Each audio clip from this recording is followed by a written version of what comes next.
Hello, welcome to my channel. So কেমন আছো তোমরা সবাই? আমি খুব ভালো আছি, আশা করছি তোমরাও খুব ভালো আছো। প্রবাসী এসে এটা আমার সেকেন্ড ভিডিও তোমাদের সাথে শেয়ার করে নিচ্ছি। তো রোজ তো আর ভিডিও করা হয় না, যখন টুকটাক বেরোই তখন টুকটাক ভিডিও করতে থাকি, আর ভাবলাম যে তোমাদের সাথে শেয়ার করি। তো আজকে আমরা চলে যাচ্ছিলাম একটা বাংলা মার্কেট, যেখানে আমরা মাছ কিনতে যাচ্ছিলাম মেইনলি। তো আমাদেরও এটা প্রথমবার তোমাদের সাথে, তোমরা যেরকম দেখছো আমার কাছেও এটা প্রথমবারের মতন যে আমি গিয়ে দেখছি ইউএসের মতন জায়গায় যে ছিমের দানা, কাঁঠাল দানা এসব পাওয়া যাচ্ছে, তাও আবার কাটা লতিও পাওয়া যাচ্ছে। এখানে দেখো চিংড়ি মাছ আছে, চিতল মাছ আছে, ছোট ছোট অনেক মাছ পেয়ে যাবে। আমি অনেক মাছের নাম জানি না বা অনেক মাছ চিনিও না বলতে গেলে। তো আমি সেগুলোই আর কি এখানে এক্সপ্লোর করছিলাম যে কোথায় কি মাছ আছে। আর এখানের যে আর কি কাকু আর কি আমার বাবার বয়সী হবে, তাই কাকুই বললাম। ওখানে আমাদের আমি যেখানে থাকি সেখানে তো কাকুদেরকে কাকুই বলি, আর আমার বাবার মতনই পুরো পোশাক আর কি। তো সেটা দেখে আরও আমার ভালো লেগে গেছে। এ দেখো আমি এখানে দেখাচ্ছিলাম যে লতিও কেটে এখানে বিক্রি হচ্ছে। মেনলি হচ্ছে কাকুটা বাংলাদেশের, তো বাংলাদেশি একটা দোকান এটা।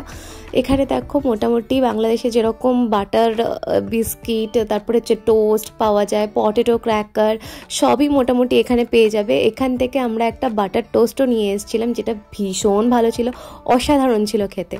তো আবার এখানে মাছের দেখো চুনো মাছও এখানে পাওয়া যায়। অ্যাকচুয়াল যে দোকানের শপের মালিক ছিল তার সাথে বাংলাতেও আর কি আমরা কথা বলেছি। এখানে এসে লতি দেখে আনন্দ পেয়ে গেছি।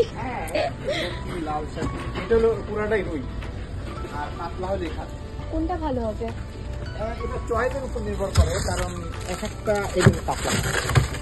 এত বড় মাছ তো মানে আমরা দুজন একটু ছোট দেখে। হ্যাঁ হ্যাঁ। তো যিনি মাছ দেখাচ্ছিল তিনি হচ্ছে শপের মালিক। তো এত বড় মাছ এখানে আর কি, ছোট মাছ, ছোট কাতলা বা রুই বলতে 3.5 কিলো থেকে মোটামুটি শুরু হয়, ওটা তার থেকেও বড় ছিল। তো আমরা 3.5 কিলোর যে মাছটা আর কি আমরা ডিসাইড করতে পারছিলাম না যে রুই নেব না কাতলা নেব। তো তারপরে আমরা কাতলাটাই নিয়েছিলাম, ডিসাইড করেছিলাম যে কাতলা নেব। তো ওই যে শপের মালিক তিনি কাতলাটা বার করে কাটতে দিয়ে দিল। এখানে তো আমি অত বড় মাছ এনে কাটতে পারবো না, আর আমি মাছ কাটতে পারি না। তো এখানে সব মাছ মোটামুটি কেটেই দেয়, কিন্তু কাটার জন্য এক্সট্রা আর কি $1 নেয় এখানে। তো তিনি আমাদেরকে বলছিলেন যে এখানে দেশি মুরগি পাওয়া যায়, মাটন পাওয়া যায়। তারপর স্টোরটা ঘুরতে ঘুরতে দেখলাম কাটা কুমড়ো বিক্রি হচ্ছে। এরপর আমরা মাছের নাম দেখতে চলে গেছিলাম কি কি মাছ পাওয়া যায়। মোরলা থেকে শুরু করে পুঁটি থেকে শুরু করে কাচকি মাছ থেকে শুরু করে সব রকমের মাছ এখানে পেয়ে যাবে।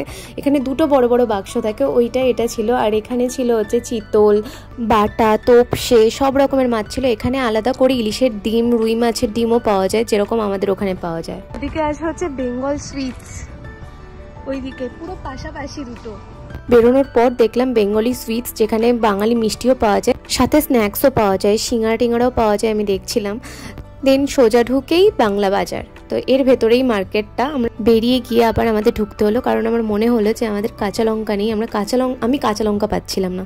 তো এখানে কাঁচা লঙ্কাটা দেখে মনে হলো এখান থেকে একটা প্যাকেট কাঁচা লঙ্কা নিয়ে নিই। তো কাঁচা লঙ্কা নিতে গিয়ে আবার লতি, কুমড়ো শাক, লাল শাক সব আর কি, পুঁই শাকও হয়তো ছিল, তো সব শাক দেখতে পেয়ে গেলাম। তো তখন আবার যিনি আর কি মালিক ছিল তিনি বললো যে এখানে মোটামুটি সব ধরনের শাকও পাওয়া যায়। তো এই রকমভাবে এখানে পরপর সব থাকে। এই সামনে ছোট্ট একটা দোকান।